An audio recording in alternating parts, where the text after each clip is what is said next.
Good morning, or depending when you're watching this, good afternoon, good evening, or good night. My name's Ross, and as always told, out of Voice for Radio. So today, we need to take a look at Kang. Now, I know what some of you are thinking at this stage. Many of you are probably thinking, well, hang on a second, Wossy? Didn't we literally talk about Kang yesterday? Yes. Yes, we did literally talk about Kang yesterday. But I told you there was going to be an article, and they said on the stream, beginning of next week. And then they dropped it like 5 minutes after I posted my video. So I did consider being very salty and annoyed and crying for a while, but then I thought, no. I'm just going to make an updated Kang video with all the new information. So with that all borne in mind, let's roll. I'm going to be a little quicker through some of this because of the video yesterday, but I will make sure that if you haven't seen yesterday's, it'll still be follow-alongable. So Kang the Conqueror is a 1-scheme, 2-attack villain. Scheme is not great, attack is fine, but it's got toughness. That means it comes into play with a toughness counter, which blocks the first damage you would do.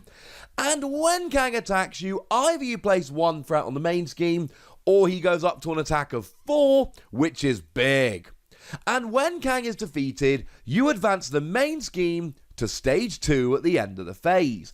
So even when you take down Kang, you still have to go to stage 2.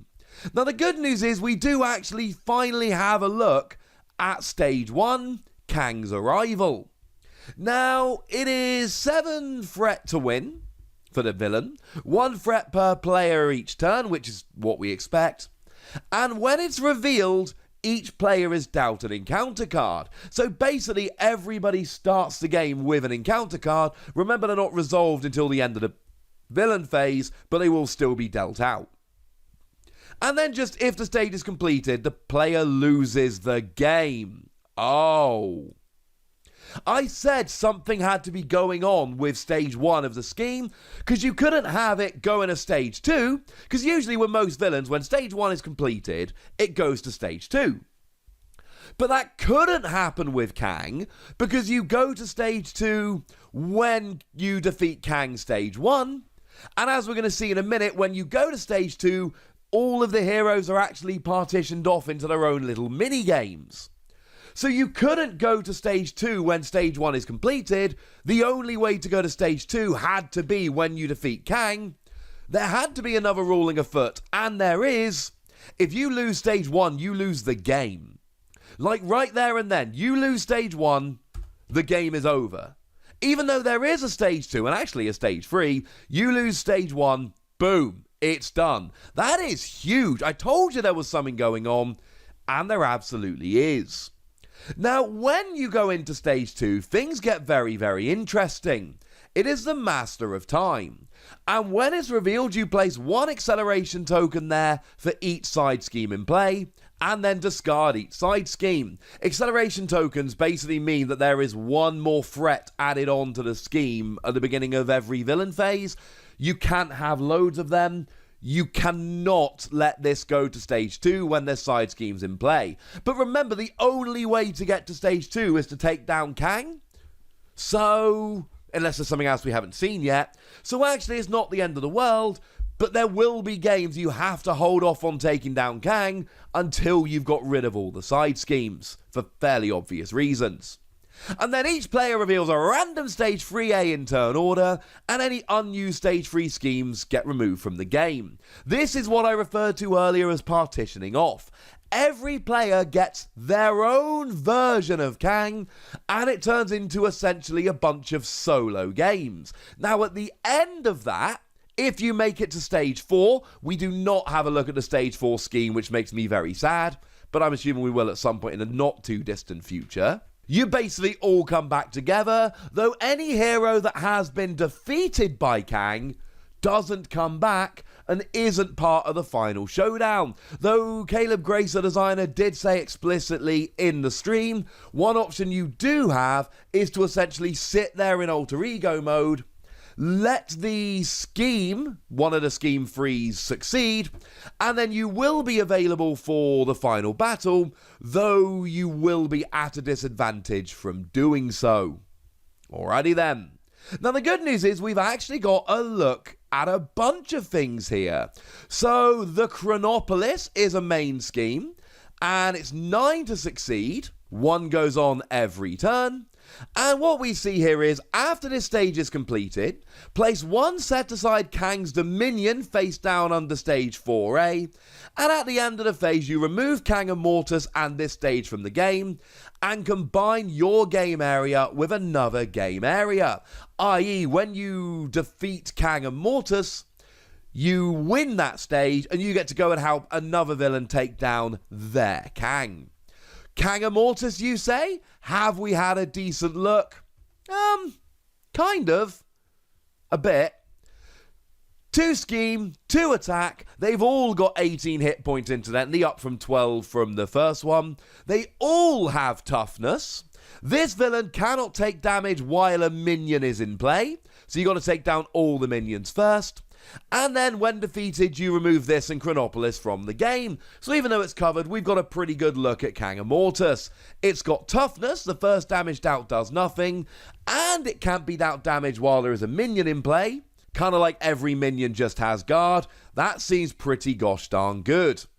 We could take a look at the Realm of Rama Tut. This starts with 1 threat and gains 1 threat per turn, and after the stage is completed, you place 1 set aside Kang's Dominion face down under it, and at the end of stage 4A, and at the end of the phase, you remove Kang and this stage from the game. Essentially, all of these scheme 3s are all the same, except for they might have different starting threat. You can take down the associated Kang to remove the main scheme and the Kang, or if it is completed, if the villain wins, then a Kang's Dominion goes under stage 4A. I said that the final battle, stage 4, will be more difficult if the scheme is completed. This is what I mean. We've not seen Kang's Dominion. We don't actually know what it is, but presumably it's a pretty harsh card, which is going to make the game a bit more difficult, and you gain 1 for every scheme that was essentially completed.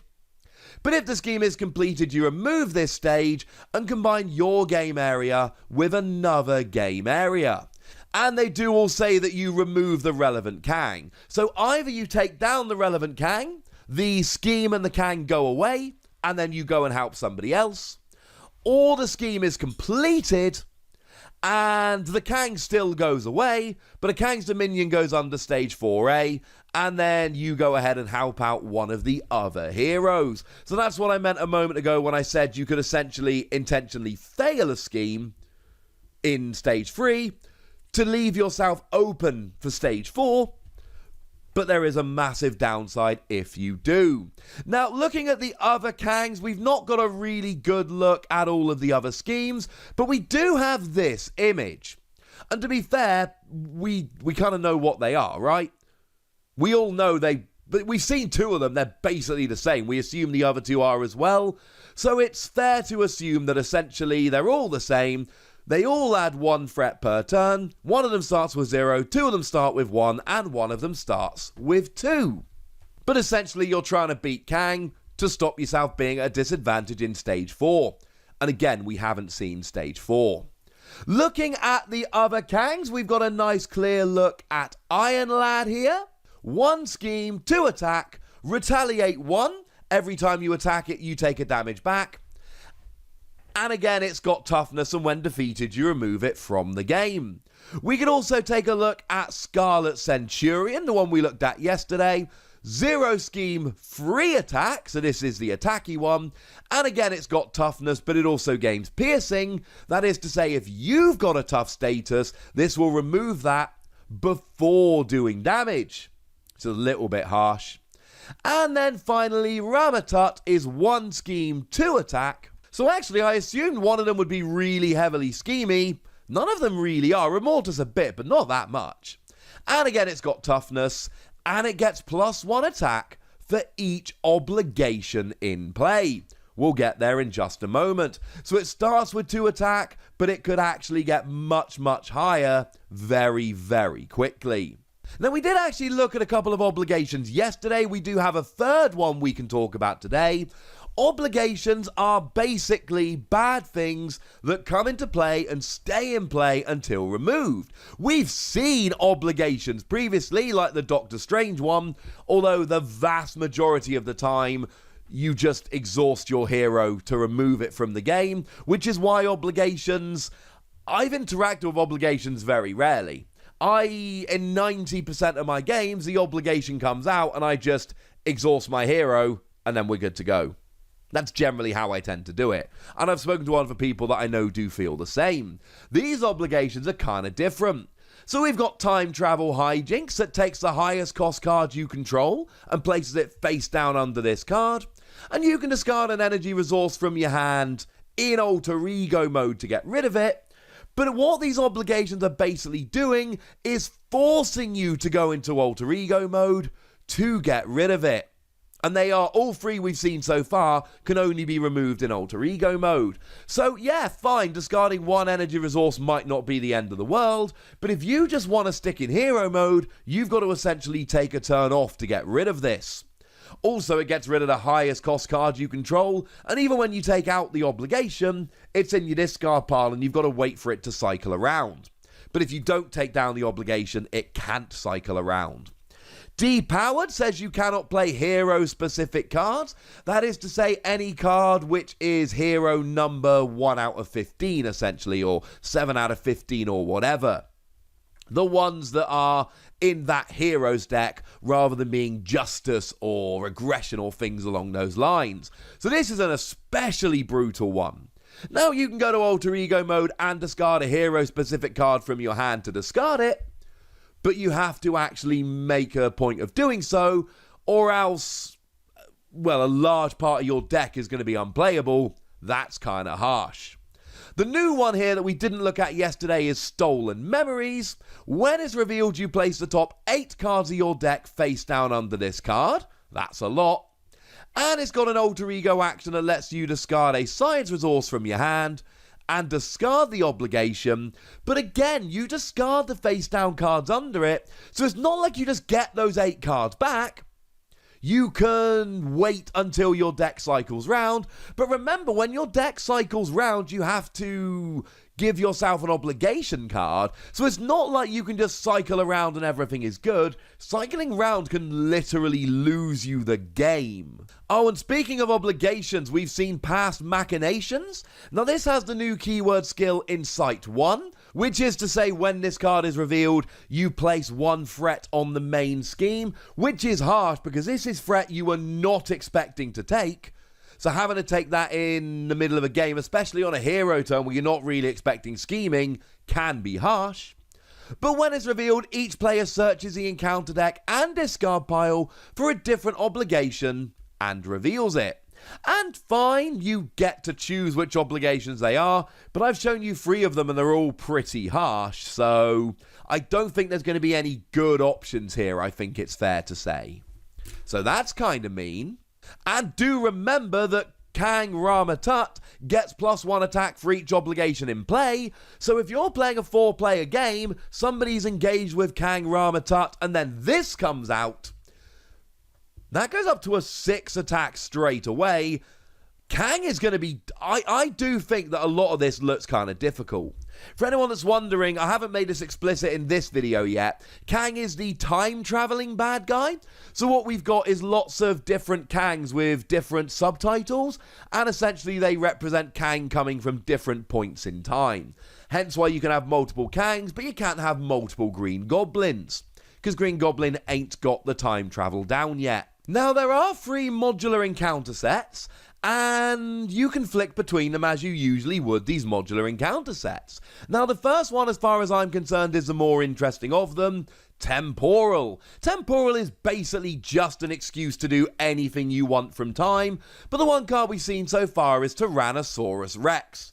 Who don't want to fight a T-Rex? And there is precedent in the comics of Kang dropping T-Rexes onto heroes, so this totally fits.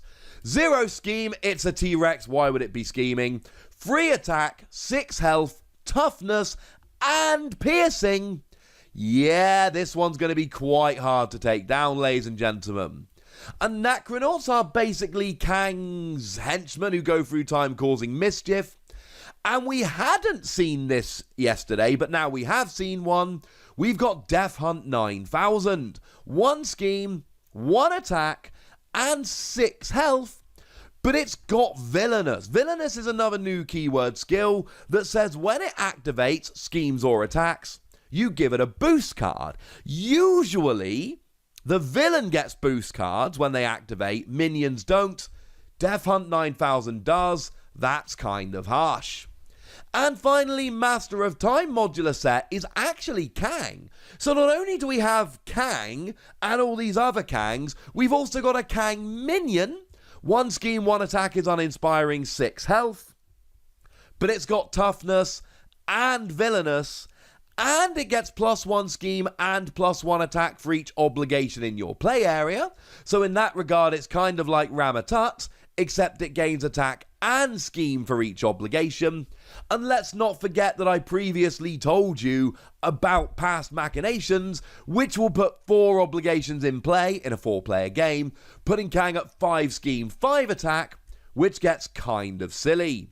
There is a treachery card we've seen from this encounter set as well that we hadn't seen yesterday. It is Ancient Grudge. When it's revealed, Kang Master of Time, the minion, activates against you.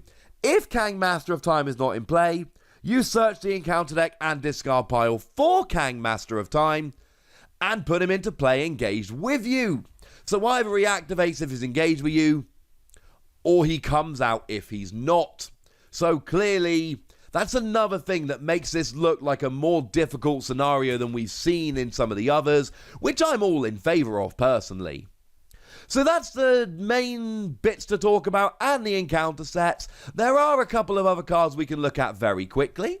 We've got a couple of attachments. Temporal Shield attaches to Kang, and when Kang is attacked, you discard it and prevent all damage from this attacker and deal 1 damage to the attacker, though it is limited to 1 per attack. So basically it protects entirely while dealing damage. That's a bit mean. Future Weapon gives +2 attack, and when Kang attacks, the attack gains overkill. That is to say, if you block with an ally, excess damage will be done to the hero. So if you're trying to block 8 damage with a 4 health ally, the extra 4 damage will go on to your hero, which is, kind of mean. And if this attack damages a hero, which it often will because of overkill, the hero is stunned. The next time they would attack, you discard the stun counter rather than attack. And then Future Weapon goes away. But the fact that you get +2 attack and overkill and stun if it damages a hero, which it probably will, again, seems kinda mean. And finally, Corrupted Time Stream. This is a side scheme that says players cannot trigger alter ego action abilities on obligations, and when it's revealed, each player either has to discard a random card from their hand or place 2 threat onto the side scheme. Either way, it's not going to be very much fun. It's going to be a little bit mean and a little bit harsh. Hey ho. Kang looks like he's got some really mean tricks, and I'm kind of all in favour of this. This seems like an awful lot of fun. Actually, while we're here, sorry, I've just realised there are a few cards that we've seen snippets of in collages, which we haven't quite talked about yet. So we know that there is a minion, the Macrobots, with 1 scheme, 2 attack, guard, and presumably retaliate 1. So we don't know what the health is, but guard says that you cannot attack the villain before you've taken down Macrobots, and retaliate does damage when you attack them. We've seen Time Travel Tactics, a treachery card that gains Surge. You reveal another encounter card, and when it's revealed, each player takes 1 indirect damage for each obligation in their play area. Yeah, obligations staying harsh. And it's got a boost that says this card gains 1 boost icon for each obligation in your play area. So if this comes out as a boost card, it's already got 1 boost token. Let's say there are 4 obligations out, and again, as we've seen, that's not necessarily outside the realms of possibility. There could be 5 boost icons if this comes out as a boost card. Not to mention, if it comes out as a treachery card, it gains Surge and deals a bunch of indirect damage. This is a very harsh card. And Weakened is another obligation. After you use a basic hero power, you take 1 damage. And it's got an alter ego action, whereby you can discard a physical resource to discard the obligation. Again, being in alter ego mode to get rid of it. So there we go. Lots of cards revealed from the Kang set. Lots to talk about. I am hyped about this. This looks awesome. But I'd like to know what you think. And I also really want to see Stage 4 of the main scheme. I'm getting impatient. But now, ladies and gentlemen, I want to know what you think about this. So let me know in the comment section. Go nuts. Be nice. And then make sure you like this video, subscribe to this channel, follow me on Twitter at the Wossy. That's where we talk, well, whatever games we like, including Marvel Champions. And do consider checking out patreon.com/PTCG Radio, where you can support the channel, get some bonus podcasts and all that good stuff. But by far the most important thing as always, look after yourselves till next time, would ya? Thank you very much for watching. My name's Ross, and you've been watching Wossy Plays.